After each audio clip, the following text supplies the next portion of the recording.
이 말씀을 정말 제가 잘 전하고 싶은데 저는 알고 있는데요. 이게 저를 통해서 나갈지 안 나갈지도 잘 모르겠어요. 여러분들 나가면 여러분들이 알아들으실 수 있을지 없을지도 모르겠고, 저도 어쨌든 성령님을 의지해서 여기 있는 이 말씀을 잘 전할 수 있기를 원합니다. 그래서 여러분들 조금 어려워요. 히브리서 가지고 쉽지가 않습니다. 그래서 어려우니 집중을 하셔서 이 말씀을 한번 들어보시기 바랍니다. 새 언약의 제사장이신 예수님입니다. 14번.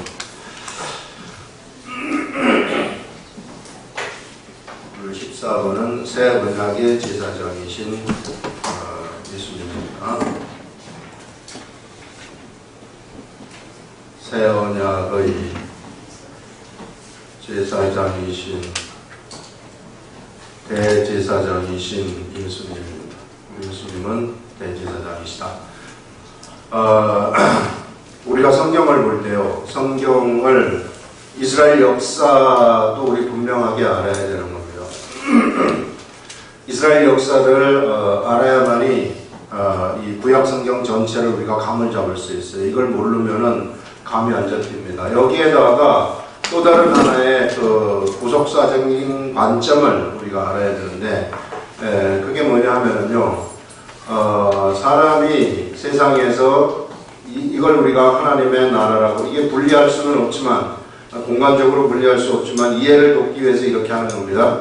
이것이 세상 나라라고 할 때, 이 하나님의 나라에 이 무엇을 건설하셨느냐 하면 이스라엘 나라를 하나님이 건설하셨어요. 왜 건설하셨는가? 사람들의 죄를 없애기 위한 예수님을, 사람들이 여기서 범죄를 했기 때문에 여기 있는 예수님을 갖다가 이 세상에 보내시기 위해서 이스라엘 나라를 건설하신 거예요. 그래서 이스라엘 나라를 건설하는데 예수님이 이 세상에 오시는 것은 뭐냐면은 죄를 없이 하기 위해서 오시는 거예요. 그러면서 죄를 없이 하는 방법을 구체적으로 처음 알려주시는 때가 모세 시대입니다. 이 모세 시대에 하나님이 율법을 주신 다음에 제사하는 방법을 레위기를 통해서 알려주시는데요. 이 제사하는 방법이 이제 성막에다가, 이게 이제 성전이죠. 장막이라고 하는 거예요. 이 성전, 이 안에는 법궤라는 것이 있고, 여기는 이게 휘장으로 쳐져 있고, 그 다음에 향단이 여기에 있고, 떡상이 여기에 있고, 촛대가 있습니다. 7 금촛대가. 그 다음에 여기 물두멍이 있고, 여기에 제단이 있는 거예요. 이 제단 쪽으로 이렇게 울타리가 쌓여져 있는 이것이 성막, 장막이라고 하는 성막이라는 겁니다. 예. 이런 것을 하나님이 율법을 통해 가지고 주시면서 여기에서 이제 뭐가 일어나게 되느냐 하면은, 여기서 이제 제사를 드리는 것인데, 이제 제물을 드림으로써 제사를 여기에 드리는 거예요. 이 제사를 주관하는 자, 총 주관하는 자를 하나님이 레위 지파 중에서 아론을 총 주관하는 대제사장으로 삼으라고 얘기를 합니다. 그래서 대제사장으로 삼아가지고 이 대제사장이, 그 밑에 이제 나머지 레위 지파의 사람들은 이 제사를 주관하는 제사장들이 되는 것이죠. 이게 그래서 대제사장을 중심으로 해가지고 제사장이 무엇을 주관하느냐 하면은 구약 시대의 율법 하에서 이 제사함을 주관하는, 그래서 이 대제사장은 여기에서 하나님이 요렇게 하라, 아주 상세하게 모든 지시사항을 전부 다 주는 거예요. 그래서 하나님이 시키는 대로 그걸 우리는 섬기는 예법이라고 이야기를 하는 겁니다. 그래서 대제사장과 제사장들이 섬기는 예법대로 이 성막에서, 이 장막에서 섬기는 거예요.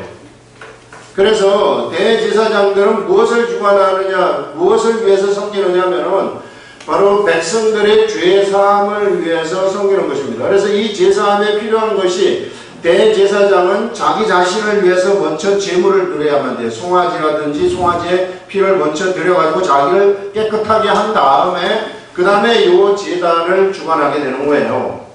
그래서 자기 자신을 위해서 드리고, 그 다음에 이제 양 2마리, 본래는 거기는 염소로 또 표현을 되고 있는데 중동에는 염소랑 비슷해요.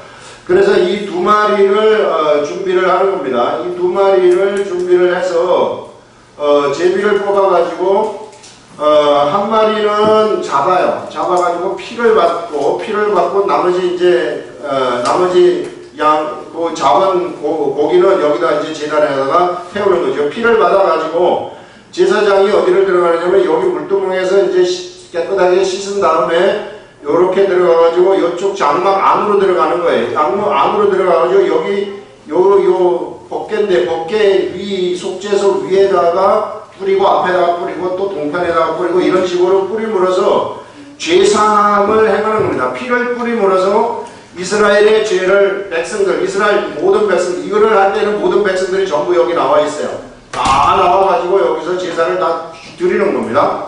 이렇게 나와 있는 데서 이제 백성의 죄를 사해 주십시오.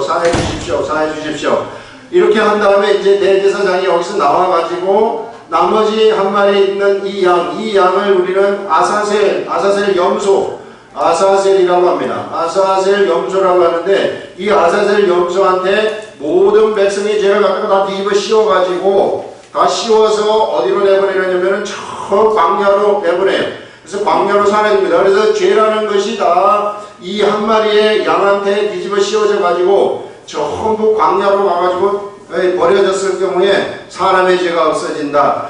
이것이 하나님이 이스라엘 백성들한테 주시는 처음으로 알려주시는 죄사함의 방법이에요. 죄사함의 방법이다. 죄는 이와 같은 방법으로 사해지는 것이다. 요것을 하나님이 구약시대에 율법과 함께 주시는 거예요. 그래서 이스라엘 백성들은 이 죄사함의 방법을 1년에 1차씩 계속 행하는 겁니다. 이거를 주관하는 사람이 누구냐 하면은 바로 대제사장이라는 거예요. 그래서 대제사장은 여기에서 이걸 섬기는, 하나님이 주시는 섬기는 예법대로 섬기는 거예요. 그런데 여기에 있었던 이 성막이라는 것은요, 성막이라는 것은 어디에 있었느냐 하면은 요 모세한테 요 성막을 지으라고 할 때 하나님 나라에 그대로 있었던 거예요. 하나님 나라에 그대로 있었던 것을 모세한테 보여준 다음에 모세가 그것을 그대로 보고 요것을 만들 사람을 선택하는데 그 사람이 누구냐면은 부살렐이라는 사람이에요. 부살렐이라는 사람인데 이 사람은 뭔가를 한번 딱 보면은 그대로 만들어내요. 이 성령님이 주시는 지혜로 이 생각한 대로 손이 놀려져 가지고 똑같이 만들어내버리는 겁니다.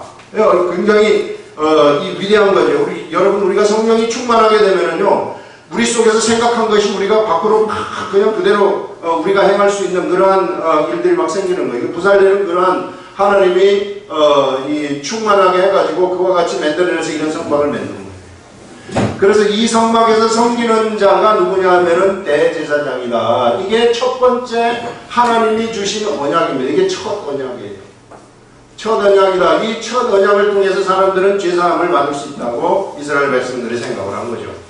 자, 이것을 우리가 기본으로 알고 있어야 되는 겁니다. 이게 첫 언약이고, 그 다음에 두 번째 언약이 오는데, 오늘 이걸 알아야만이 이제 여기서 두 번째 언약이 어떤 것인가 하는 것을 우리가 알 수 있는 거예요. 근데 첫 언약을 해봤더니, 이 첫 언약의 사람들, 이런 방식으로 사람들이, 이스라엘 백성들이 가가지고 제사 지내고, 매년 제사 지내고, 제사함을 받고, 제사 지내고, 제사함을 받고, 이렇게 했더니, 결국은 끝에는 어떻게 되느냐면은 하나님을 다 떠나버리는 거예요.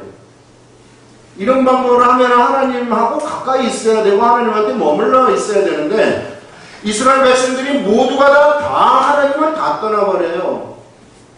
북이스라엘에 그래서 망하게 되고 그 다음에 또 남유대가 결국은 망하게 되고 이스라엘 나라 중에 예루살렘 중에 우상숭배를 하지 아니하는 사람이 선지자 예외는 하나도 없었다는 거예요. 그래서 모두가 떠나버리더라. 이게 만약에 정말로 이게 좋은 제도였다면 하나님이 주신 이 말씀, 이 법이, 하나님이 주신 이 법이 정말 그 사람들을 하나님에게로 붙들어 놓을 수 있는 그러한 법이었더라면 떠나지 말아야 될 터인데 다 떠나는 거예요, 여기서는.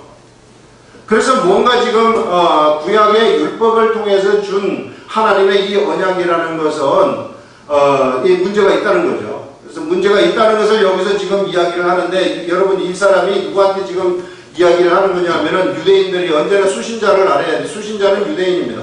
유대인이라는 사람들은 이거 너무나도 잘 알아요. 제사법이 무엇인가, 제사를 어떻게 드리는가, 내 제사장이 누구인가, 제사장이 누구인가 이런 거 금방 알아버리는 사람들이에요. 이 사람들은. 그래서 그 사람들한테 지금 이 편지를 쓰고 있다 하는 것을 여러분들이 보시고 이걸 한번 오늘 말씀을 한번 알아보겠습니다. 우리가 지금 하는 말의 요점은, 자, 우리가 지금 내가 뭘 이 얘기를 하려고 하고 있는가? 7장에서 뭔 얘기를 했느냐 하면요, 우리 예수님이 대제사장이라는 얘기를 했거든요. 예수님을 소개했어요. 7장에서. 그래서 막 대제사장, 우리 예수님이 어떤 분이신가 하는 걸 막 이렇게 소개한 다음에 우리가 지금 하는 말의 요점, 내가 뭘 지금 이 얘기를 하려고 하느냐 하면은 이 위대한 대제사장, 이 위대한 대제사장이 바로 우리에게 있다는 것입니다. 그걸 얘기하는 거예요. 유대인들한테. 이분이 지금 우리한테 있다. 이게 너희들에게서 멀리 떠나 있는 것이 아니라 이 위대한 대제사장이 지금 우리에게 있다는 것이다 하면서 그는 하늘에서 지극히 크신 이의 보좌 우편에 앉으셨으니 바로 그분이 있는데 그 위대한 대제사장은 하늘 보좌에서 하나님의 우편에 앉으셨다. 보좌가 있으면 보좌의 우편에 우리 예수님이 앉으셨다고 얘기를 하고 있습니다.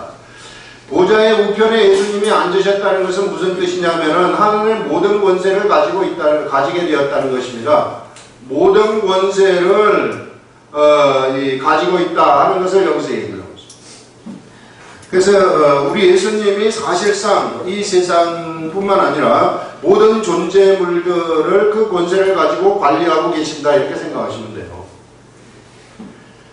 그런 다음에 우리에게 있다는 것이라 하면서 그는 자 성소와 천장막에서 섬기는 이시라 하면서 우리 예수님은 이거는 이제 세상 성소인데 이 세상 성소가 지어질 때 진짜 성소가 있거든요. 성소와 참장막, 진짜 장막, 하늘에 있는 참장막이 있어요.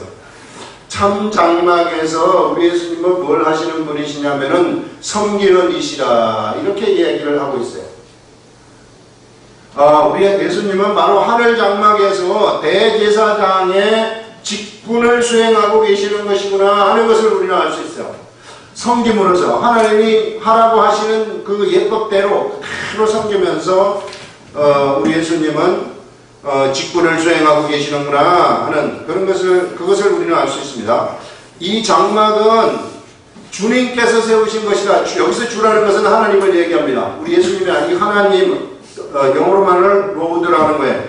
하나님이 세우신 것이요. 이것은 여기 본래 이 하늘나라에 있는 이 성막이라는 것, 장막이라는 것은 참 장막은 하나님이 세우신 것이다. 여기는 누가 세운 겁니까? 모세가 세운 거죠. 이 세상에 있는 장막은 모세가 세웠고 여기서는 하늘에 있는 것은 하나님이 세우신 것이요 사람이 세운 것이 아니니라 하면서 하늘 장막은 하나님이 세우셨고 세상에 있는 장막은 하나님의 뜻에 의해서 모세가 세웠다 하는 그런 것을 여기서 말씀을 하고 있습니다. 그러면서 대제사장마다 예물과 제사드림을 위하여 세운 자이다 하면서 대제사장을 하나님이 세우셨는데 대제사장을 왜 세우셨느냐, 제사를 주관하도록 세우셨는데 제사를 주관하는 것이 바로 하나님한테 예물을 드리는 것이고 주관할 때 그 다음에 제사드림입니다. 예물을 드린 다음에 제사드림을 위해서 세운 자들이다. 그래서 대제사장들은 이와 같이 하나님 앞에 예물을 드리고 제사를 드리기 위해서 세워진 자이다 이렇게 이야기를 하고 있어요. 그러면은 우리 예수님도 대제사장으로 세워지셨기 때문에 뭔가 드려야 할 것이 있어야 되지 않겠는가. 우리 예수님은 어떤 것을 드려야 할 것인가. 그러면서 그도 무엇인가 드릴 것이 있어야 할지니라. 그래서 우리 예수님도 무엇인가 드려야 할 것, 대제사장이기 때문에 예물 드림을 위해서, 제사 드림을 위해서 세워진 것인데 예수님도 무엇인가 드려야 할 것이 있어야 되는데요. 우리 예수님은 무엇을 드렸는가? 예수님은 자기의 육체를 드리셨다 하는 것을 우리들한테 알려주고 있습니다. 그래서 우리 예수님은 우리 육체 자신을 드렸고 그 대제사장으로서 그 육체 자신을 예물로서 하나님 앞에 드렸고, 그 다음에 우리 예수님은 또 무엇을 이 시대에 드리고 있느냐 하면은 우리들 예수 그리스도를 믿는 예수에게로 붙어 있는 그 모든 사람들을 하나님 앞에 제물로서 드리는 그러한 역할을 지금 또 하고 계신다 하는 것을 우리는 알 수 있어요. 그래서 우리들은요, 우리가 예수 그리스도 앞으로 나가게 되면은 우리 예수님 자신을 하나님 앞에서 이 제단에서, 하늘나라 제단이죠. 이 하늘나라 제단에서 제물로 드리신 것처럼 우리들도 예수님이 대제사장인 주관이 되셔가지고 우리들도 제물로 드리는 그러한 일을 예수님이 행하신다 하는 것을 여기서 알려주는 겁니다. 그래서 우리는요, 예수를 믿게 되면 우리는 뭐가 되느냐 하면은 제물에 바쳐진, 제단에 바쳐진 그러한 제물이 되어버린 거예요. 우리 예수님처럼. 그래서 우리는 사실상 우리가 이 제단에 바쳐진, 그런데 우리가 바쳐졌지만은 어떻게 해요? 살아있어요. 살아있다 그래가지고 우리를 산 제물이라 이렇게 이야기를 하고 있는 것입니다.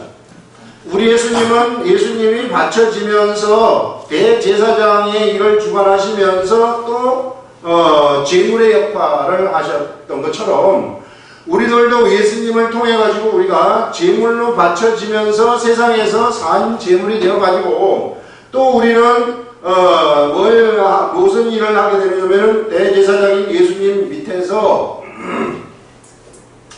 제사장, 복음의 제사장의 역할을 해요. 복음.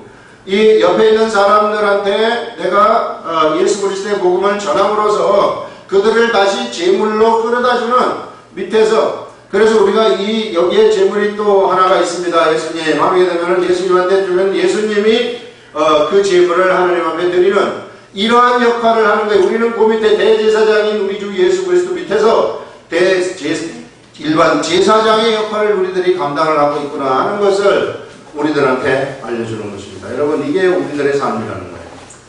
이 시대를 살아가는 하나님에게 이 하나님을 아는 사람들의 삶이 바로 이러한 삶이다. 제물된 삶이라는 것이 이런 것인데, 이 산 제물이라는 것은 이제는 소속이 어디로 되어버리느냐 하면요, 제물이라는 것은 여기에 제물이 맞춰지지 않습니까?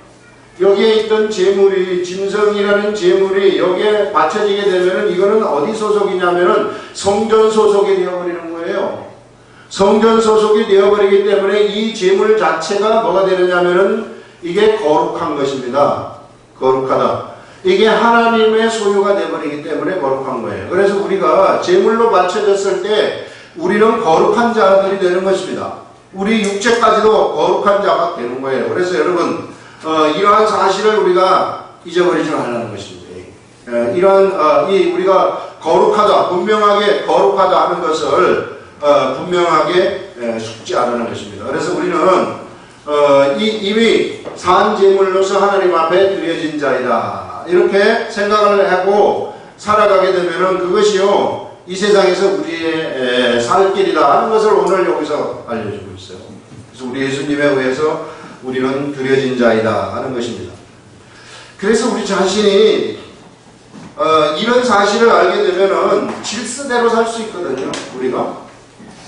우리가 이거를 모르면은 질서대로 살지를 못하고 전부 다 자기 생각대로 자기 마음대로 살아요. 그러면 여기에 드려진, 분명히 내가 이 하나님 앞에 드려진 자인데 그가 질서대로 살지 아니하고 제사장 역할을 하지 아니하고 살게 된다면, 그러면은 굉장한 저항이 따라와요. 저항. 참 힘들어요. 이게 삶이라는 것이 그 사람에게서는 이제 어떻게 내가 하나님 앞에 제사장으로 드렸음에도 불구하고, 그러면 내가 이제 제사장으로 드려진 삶을 내가 세상에서 살아가야 되는 것인데, 그렇지 않게 되면은 계속 저항이라는 것이 나한테 오게 되는 겁니다. 누구로부터 오는 저항이냐면요, 하나님으로부터 오는 저항이에요. 이거는 내가 하나님한테 드려졌음에도 불구하고 계속해서 내가 딴 길로 가기 때문에 하나님으로부터 저항이 오게 되면은, 여러분 그거를 이길 수 있겠습니까? 하나님의 저항을. 세상에서 하나님이 저항하시는 그것을요 절대로 이길 수가 없어요. 이 사람이 재물이 됐다는 것을 내가 인식을 하게 되면은 하나님이 나를 뒤에서 밀어주셔가지고 하나님이 이끄시는 대로 내가 막 갈 때 나는 그냥 세상에서 찬란하게 그냥 내 삶을 살아가는 것인데 자꾸만 부딪히는 거예요. 이게 하나님이 길을 자꾸만 막아요. 그러니까 뭐 하는 것마다 하나도 안 되는 겁니다. 세상에 이런 사람들이 있어요. 하는 것마다 안 돼. 죽으라고 안 돼. 왜 안 될까? 우연이겠지. 제가 천번을 말씀. 절대 우연이 아닙니다. 우리 하나님이 그거를, 여러분 우리가 세상을 찾아가지고 우리 고멜기에서 나온 건데 세상에 뭔가 떡과 나한테 먹을 것을 줄 줄 알고 세상에 이 새로운 남편을 찾아서 나갔는데 그 사람을 절대 만나지 못하도록 하는 거예요. 떡과 포도주 기름을 줄 자가 세상에 있는 줄 알고 나가서 헤매서 찾아보지만은 절대 못 찾도록 만들어요. 하나님이. 내가 세상에서 뭔가 세상이 줄 줄 알고 내가 세상에 내가 내 마음대로 내 지식대로 내가 뭔가 이렇게 잘하면은 돈도 많이 벌 수 있고 출세도 할 수 있고 권력도 잡을 수 있고 명예도 가질 수 있고 이렇게 찾아가지고 세상에 있는 그 좋은 것들 있잖아요. 달콤한 것들, 유혹을 달콤하게 하는 것들, 명예, 권력, 그 다음에 돈, 이런 것들을 찾기 위해서 내가 세상에 나가가지고 세상에서 막 내 힘대로 내 머리를 가지고 살려고 하지 않습니까? 하나님이 그것을 절대로 못 가지게 만든다는 거예요. 이게 참 예수 그리스도를 믿는 사람들한테는 어찌 보면은 안 믿는 사람들하고 비교할 때 안 믿는 사람들의 관점에서 볼 때는 어찌 보면 좀 불행한 것일 수 있으나 그러나 그것이 좋은 거예요. 그 사람들한테. 예수 그리스도를 믿는 사람들은 세상에서 망하는 것이 좋은 거예요. 자기가 세상 밖으로 나갈 때 세상에서 내가 망하는 것이 그건 우리가 여러분 확실하게 알아야 됩니다. 이게 우리 부모들 요만 0.01%만큼의 여지도 줘서는 안 돼요. 우리 자녀들한테. 우리 자녀들이 만약에 예수 그리스도를 버리고 세상에 나가가지고 세상에서 출세하겠다고 뭔가 막 나가잖아요. 그러면은, 그러면 이렇게 하면은 좀 출세를 하겠지. 이런 생각을 가져서는 안 돼요. 그거를 절대 출세 못 합니다. 우리 어머니, 아버지들은 어떻게 기도를 해야 되느냐면은, 그가 예수님 떠나가지고, 하나님 떠나가지고 막 헤매고 있을 때는 안 되도록 아침마다 기도해야 돼요. 저가 망하도록, 저가 대학 시험 떨어지도록, 저가 무슨 사법고시 떨어지도록. 왜? 그거 예수 그리스도에게로 그대로 있지 않기 때문에. 그러면은 만약에 생각해보세요. 예수 그리스도를 떠난 상태에서 그가 사법고시를 붙어가지고 막 잘 나간다고 합시다. 그러면 큰일 나는 거예요. 이거는 세상에 완전히 빠져가지고 예수 그리스도의 복음 전하는 가장 가치 있는 그 일을 일생에 한 번도 못하고 죽어버리는 거예요. 그러면은 그것처럼 비참한 인생이 없어요. 세상에는. 이게 성경 뚜렷한 겁니다. 우리 일생이라는 것은 매우 짧아요. 이게 순간 확 지나가 버리는 일생입니다. 이 일생 중에서 최고의 가치라고 할 수 있는 그리스도의 복음 전하는 삶, 이 복음 전달하는 이 삶을 살지 못하고 세상에 빠져가지고 세상 속에서 빠져가지고 헤매다가 살아버리면은 우리 자녀들은요 가장 실패한 인생을 살아가는 거예요. 우리 엄마들, 아빠들이 이런 확실한 의식을 가지고 있어야만 돼요. 이게 안 그러면은요, 멍하니 해가지고 그냥 나가버린다고, 우리 애들이. 요즘은 너무 지금 이게 물질주의고 자본주의이기 때문에, 자본주의에서는요, 이게 돈이라는 것이 이거는요, 피와 같은 존재예요, 이게. 그래서 사람들이 돈에다 미쳐버리는 겁니다. 이게. 왜? 피와 같기 때문에 이거 없으면 못 살아요. 이게. 그래서 여기에서는 돈에 미칠 수밖에 없어요. 이게 그래서 우리 자녀들이 예수 그리스도가 아니라 여기에 미쳐가지고 살아가버린다면은 그러면은 끝나는 거예요. 이게 예수 그리스도를 믿으면 구원을 받을 줄 몰라요. 그러나 가장 가치 있는 그 일을 한 번도 하지 못하고 죽는 인생, 가장 비참한 인생이다 하는 것을 우리가 뚜렷하게 알아야 된다는 겁니다. 하나님의 저항을 받게 되는 것이다 하는 것을 여기서 이야기를 하고 있어요. 이게 내가 내 맘대로 살아가게 되면은. 그래서 재물된 삶을 우리가 뚜렷하게 알아야 돼요. 내가 질서대로 살라는 것입니다. 이 질서를 위배하지 말아라. 그러면 내가 재물이 되었다는 사실을 알고요. 내가 하나님 중심으로 삶을 살지 않습니까? 그러면은 내가 지금 공부를 좀 합니다. 어떤 시험에 붙으려고 합니다. 그러면 하나님을 생각하면서 내가 이 시험에 붙어가지고 이 직업을 가지게 되면은 이 직업을 통해서 나는 주님 복음 전달하는 이 일을 하겠습니다. 그러면 하나님이 뒤에서 밀어주는 거예요. 지금 저항이 하나도 없어요. 악한 것들이 저항을 하게 되면 이거 확 밀고 나가버리는 겁니다. 하나님의 능력에 대해서 빛나는 삶이 시작되는 거죠. 그래서 하나님이 그에게 주시는 직업을 그가 가지게 되는 거예요.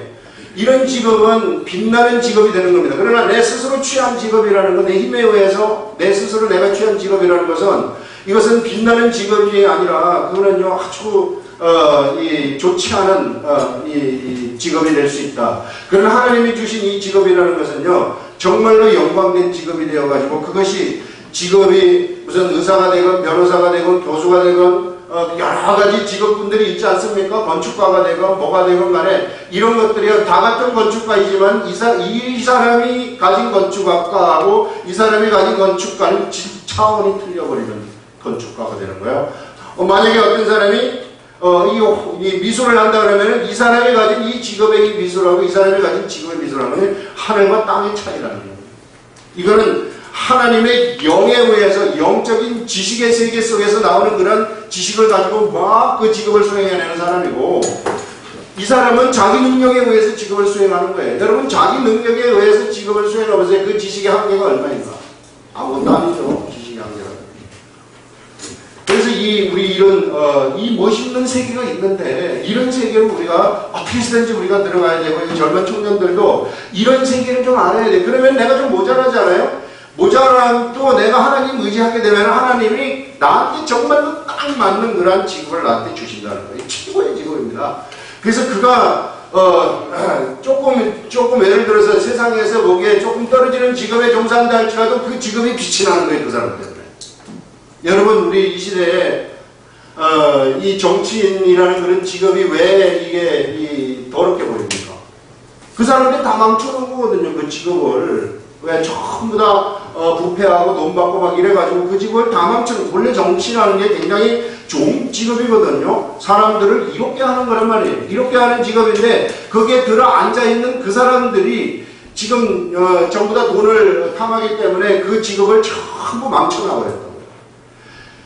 그런데 우리 하나님이 주시는 그 직업은 이게 정말 그 직업을 잘 수행하게 되면 그 사람 때문에 그 직업이 막 영광되게 올라오는 거죠.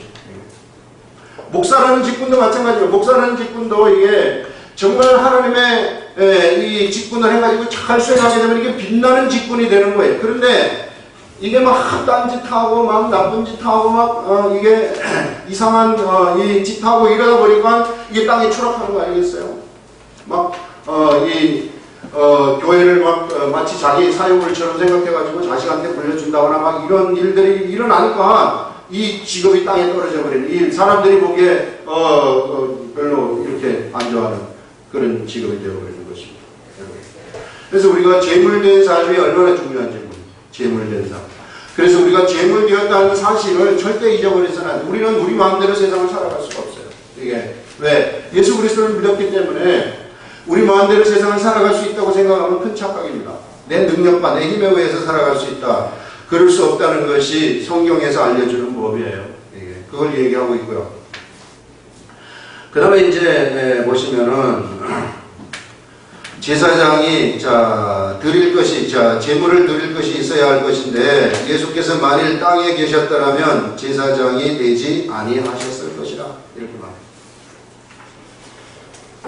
왜냐하면 이런 율법을 따라서 예물을 드리는 제사장이 있었기 때문에 우리 예수님이 땅에 계셨더라면 제사장이 되지 아니하셨을 것이다. 그럼 우리 예수님은 어디에 있었습니까? 우리 예수님이 땅에 계셨더라면 우리 예수님이 땅에 있지 않으셨어요? 이스라엘 땅에 있지 않으셨습니까? 우리 예수님이 분명히 땅에 있었는데 여기에서 땅에 계셨더라면 우리 예수님이 제사장이 되지 아니하셨을 것이다. 이 말은 우리 예수님이 세상에 땅을 짓고 땅에 계셨었지만은 그러나 실상 우리 예수님은 땅에 계신 것이 아니라 하나님의 나라에 계셨다 하는 것을 알고 있습니다. 우리한테 알려주는 겁니다. 그 말은 예수님이 세상에 오실 때 하나님의 나라도 세상에 같이 따라오게 되었다는 것을 우리들한테 알려주는 거죠. 이때부터 예수님이 세상에 오신부터 이 세상에는 뭐가 펼쳐지느냐면요. 하늘이 세상에 존재하는 그러한 세계가 펼쳐지는 거예요. 하늘. 여기에 있는 이 하늘이, 이 하나님의 나라에 있는 이 하늘이, 이제는 이 하늘이 세상에 내려와 버린 겁니다. 예수님이 오실 때.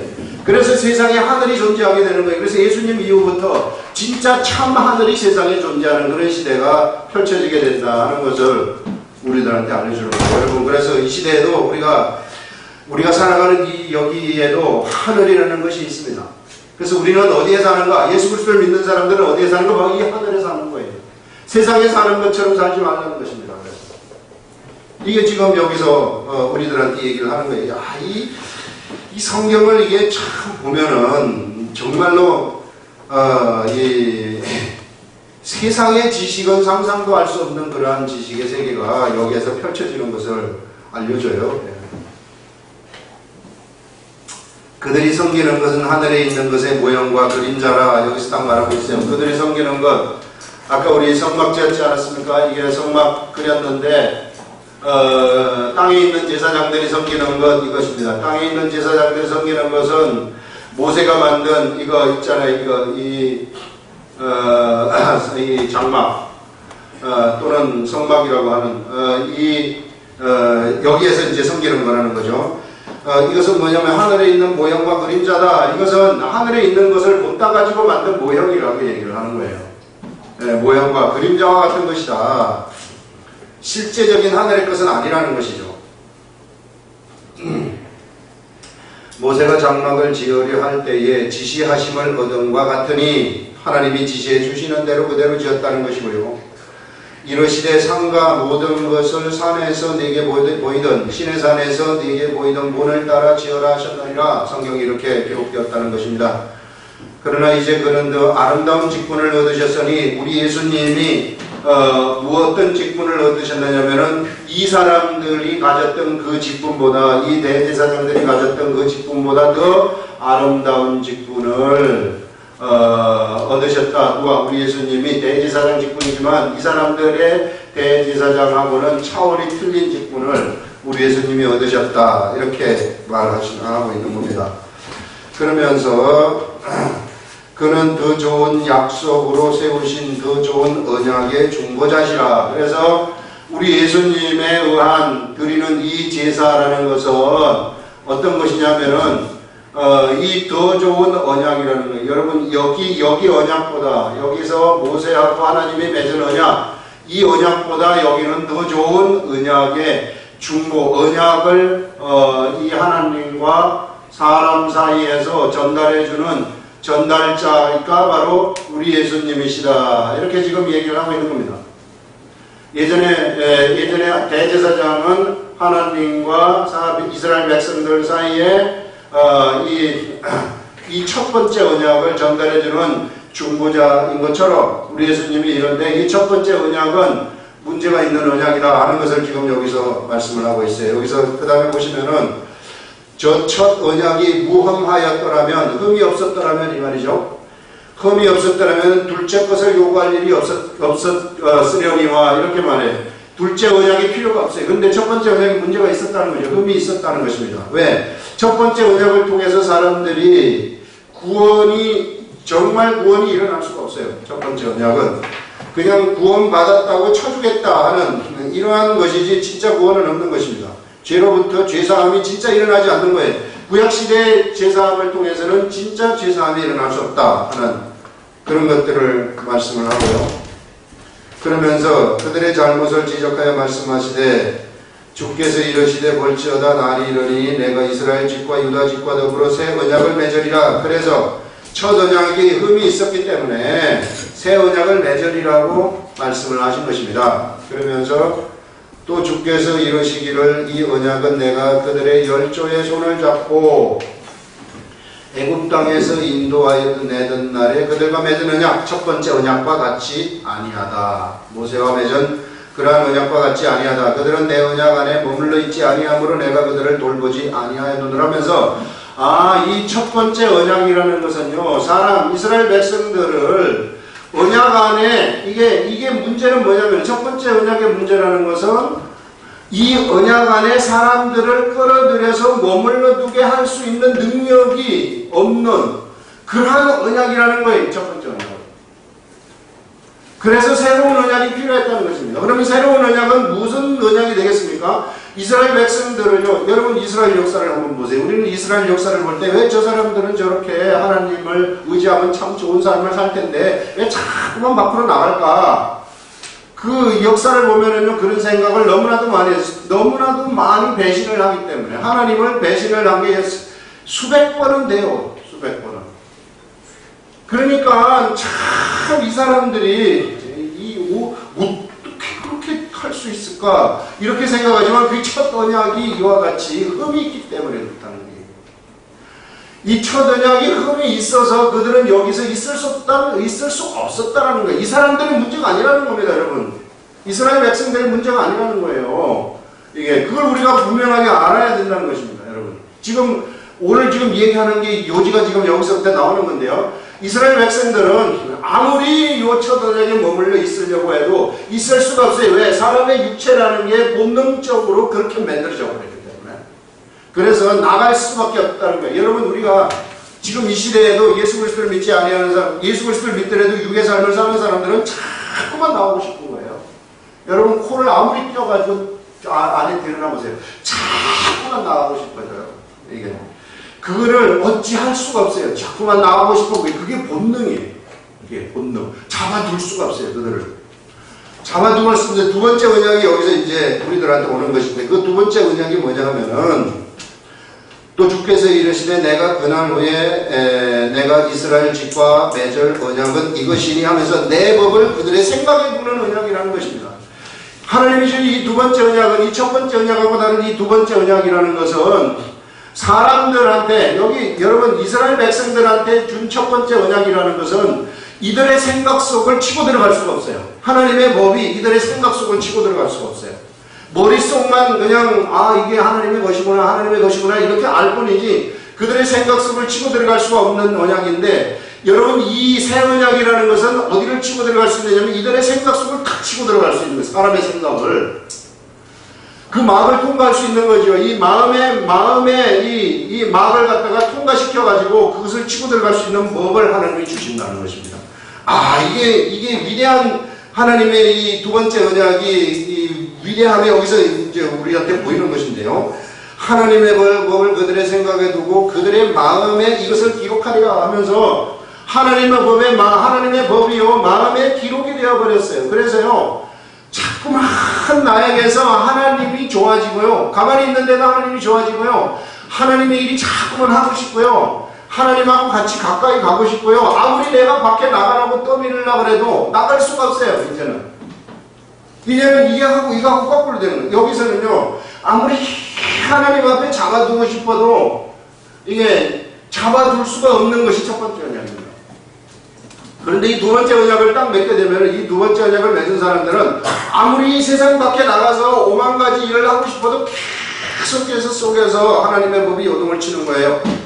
네가 이렇게 하면 되겠느냐? 네가 이렇게 하면 되겠느냐? 하면서 계속해서 나를 잡아 끄는 거예요. 잡아 끌어가지고 어디로 데리고 가느냐면 내 스스로 하나님 나라로 계속 가도록 만드는 이것이 바로 두 번째 언약입니다. 아무리 하나님을 떠나려고 해도 떠날 수가 없어요. 그것을 여기서 지금 얘기하고 있어요. 두 번째 언약이 얼마나 좋은 것인지 몰라요.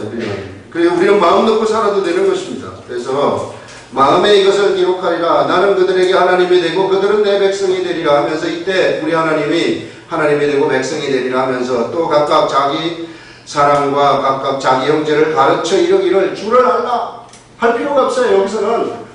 여기서는요. 자 여기 이 사람한테 네가 우리 주 예수 그리스도를 좀 알아라. 이런 식으로 말할 필요. 예수님을 알아라 하는 것은 무슨 지식이냐면 여기서 흘러가는 지식이에요. 이 지식. 율법적인 지식이죠. 이 율법의 세계 속에서 존재하는 지식은 자꾸만 뭘 가르쳐야만 아는 그러한 세계예요.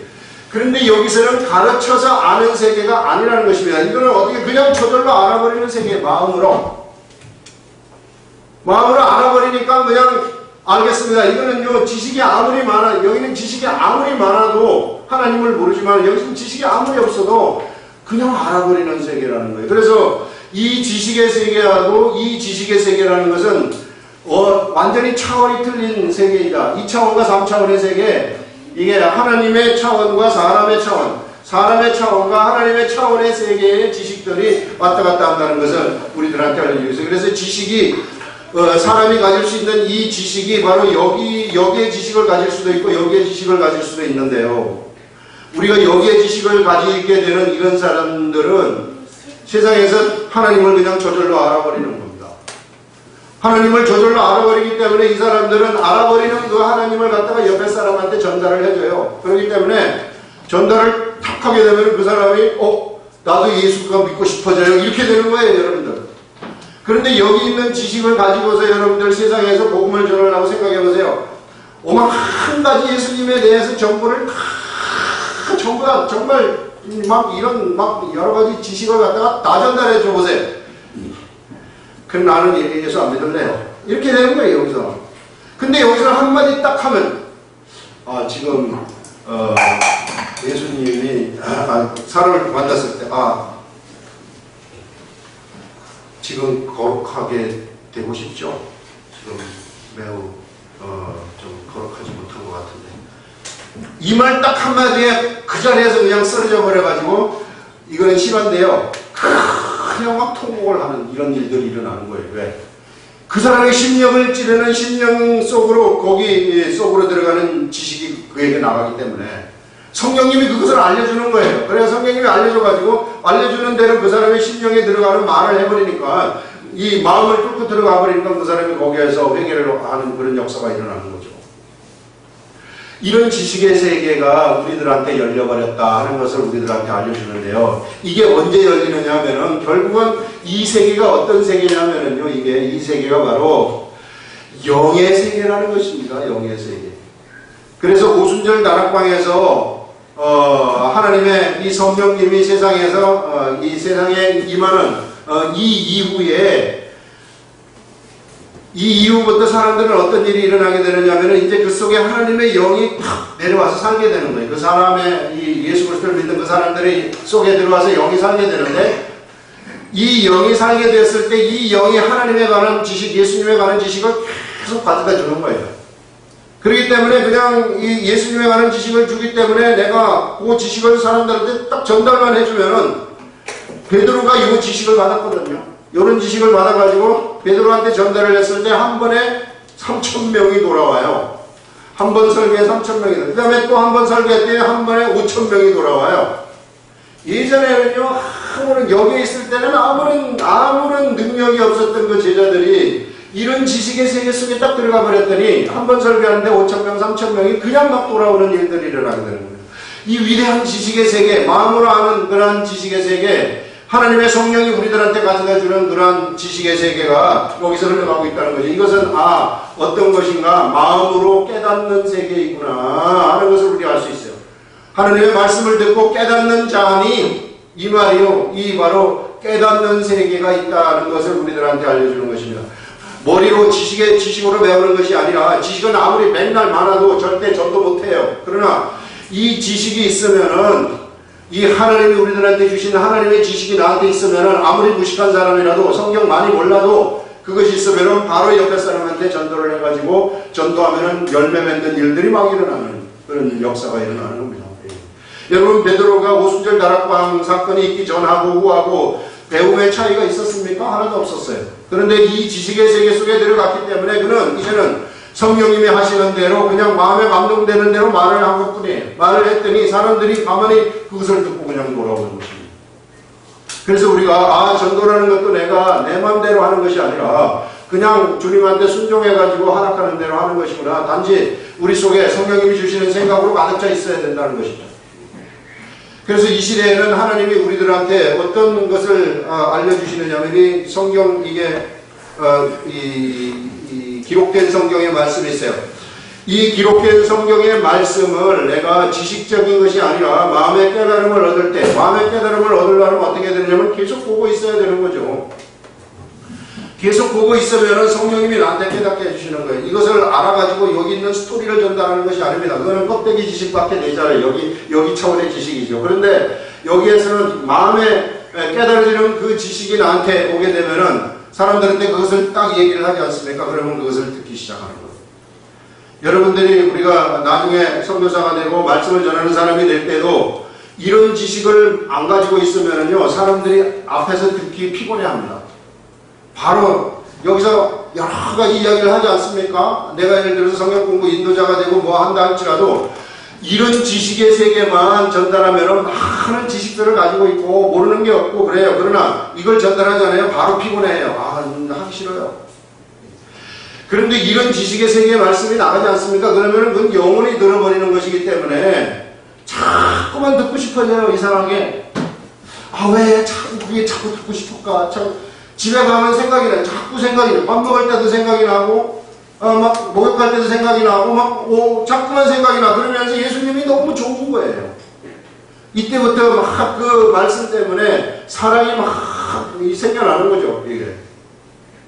이런 지식의 세계가 있다. 그래서 어떻게 해서든지 우리가 이 예수님이 우리들한테 주시는 말씀을 이게 성령님을 통해 가지고 우리가 알게 되는 거거든요. 성령님은 우리들한테 예수님을 알려주시는 분이에요. 예수님을 알려주시는 분이시기 때문에 우리가 이 예수님을 성령님을 통해서 하는데 이 시대에 예수님을 안다는 것은 예수님 자체를 아는 게 아니에요. 예수님의 어떤 인격을 아는 것이 아닙니다. 우리 예수님의 인격을 어떻게 알 수 있겠어요? 예수님을 안다는 것은 무엇을 아는 것이냐면요. 우리 이브리서 처음에 할 때 예수 이름을 믿으라고 했는데 예수님을 안다는 것은 예수님이 행하신 모든 행적들, 예수님이 행하신 모든 말씀들, 이런 것들, 예수님에 관한 정보들이 여기 전부 다 들어가 앉아 있어요. 이게 기록된 말씀. 이 기록된 말씀을 영으로 안다는 것입니다. 그래서 이 기록된 말씀을 갖다가 계속 읽으면은 성령님이 나한테 깨닫게 해주시는 것인데 그 깨달음을 아는 거를 영으로 알게 되면은 마음으로 알아버리는 거거든요. 이거를 알게 되면은 이게 내 속에서 살아 움직이는 거예요. 나를 살아 움직여가지고 나를 그것이 이끌어가는 거예요. 나를 삶으로 이끌어가게 되면은 그 삶 속에서 내가 사람들한테 복음을 전하지 않습니까? 그러면은 거기에서 그 사람들이 돌아오는 그런 일들이 일어나게 된다는 것입니다. 아무런 저 사람의 존재가 아무것도 아닌 것 같지만 그 속에 그런 이 하나님이 계시면은 성령님이 그 속에 내주하고 그가 이런 예수 그리스도를 알게 되면은 그런 방법을 알게 되면은 그 사람은 모르는 사이에 막 복음을 전하는 그런 일들을 하고 있는 것을 발견하게 되는 거죠. 이런 위대한 지식의 세계가 있어요. 여러분 이 지식은요 언제나 하나님으로부터 빠져나가는 겁니다. 하나님한테 도망가려고 그래요. 아무리 율법으로 묶어놓으려고 해도 자꾸만 나가. 이건 본능입니다. 그러나 우리가 이 지식으로 들어오게 되면은 하나님에서 떨어지라고 밀어내도 자꾸만 오는 거예요. 이런 위대한 지식의 세계를 지금 여기서 우리들한테 말씀을 하고 있습니다. 그러면서 11절 보시면은 또 각각 자기 나라 사람과 각각 자기 형제를 가르쳐 이르기를 주를 알라 하지 아니할 것은 주를 특별히 알라 말라 이렇게 할 필요가 없어요. 그냥 알아버리는 거예요. 그들이 작은 자로부터 큰 자까지 모두가 다 나를 알리라. 작은 자에서부터 큰 자, 좀 많이 배운 자, 좀 덜 배운 자 모두가 다 알아버린다는 거예요. 이런 위대한 하나님의 지식의 세계가 여기서 열리게 된다는 것이죠. 내가 그들의 불의를 긍휼히 여기고 그들의 죄를 다시 기억하지 아니하리라 하셨다니라 하면서 새 언약이라 말씀하셨음에 첫 것은 낡아지게 하신 것이니 낡아지고 쇠하는 것은 없어져 가는 것이니라 하면서 여러분 첫 언약의 세계에서 머물러 있지 말라는 겁니다. 우리가 예수 그리스도를 믿지만 얼마나 많은 사람들이 여기에 머물러 있는지 몰라요. 자기의 지식으로 뭔가 한번 해보려고 하는 사람들 다 여기에 가 있는 겁니다. 지식이 없더라도 내가 우리 성령님을 의지하고 성경을 계속해서 보면서 성령님이 깨닫게 해주시는 것이 무엇인가 찾으려고 하는 사람들, 그래서 그 깨달음의 말씀이 있는 사람들, 그래서 거기에 믿고 그냥 그대로 알겠습니다 하고 순종하는 이러한 사람들한테서 그들이 미약하지만 위대한 일을 하나님이 행하시는 것이 바로 이것이 아니고 하나님은 얼마나 위대한 일을 정말 보잘것없는 사람들을 통해 가지고 겉으로 볼 때에는 행하시는 것을 볼 수 있고 하나님은 그런 사람들을 이 시대에도 찾고 계시고 이 시대에도 그 지식의 세계 속으로 계속해서 들어오라고 얘기를 합니다. 여러분 첫 언약의 이스라엘 역사를 보게 되면 모두가 나갔습니다. 이스라엘 백성들이 왜 그렇게 바보 같을까 생각할지 모르지만 그러나 그들이 바보가 아니에요. 이 시대도 마찬가지고 우리들도요 이런 지식에 있으면 계속 나가고 우리 자녀들도 여기에 머물러 있으면 자꾸만 나가요. 엄마가 얼마나 괴로운지 몰라. 갖다 끌어놓으면 나가고 끌어놓으면 나가니까 그래서 이런 지식의 세계 속으로 들여보내야 된다. 이걸 위해서 매일같이 우리 자녀를 위해서 우리가 기도를 해서 이쪽으로만 딱 들어오게 되면 이제 그는 나가라 그래도 안 나가요. 그냥 이게 좋기 때문에. 이 위대한 지식의 세계를 알아버렸기 때문에. 그러면은 그는 세상에서 최고의 헌신된 삶을 살게 되는, 하나님하고 너무 가까워지는 아름다운 삶이 그들에게서 펼쳐진다 하는 것을 말씀하고 있습니다. 기도하겠습니다.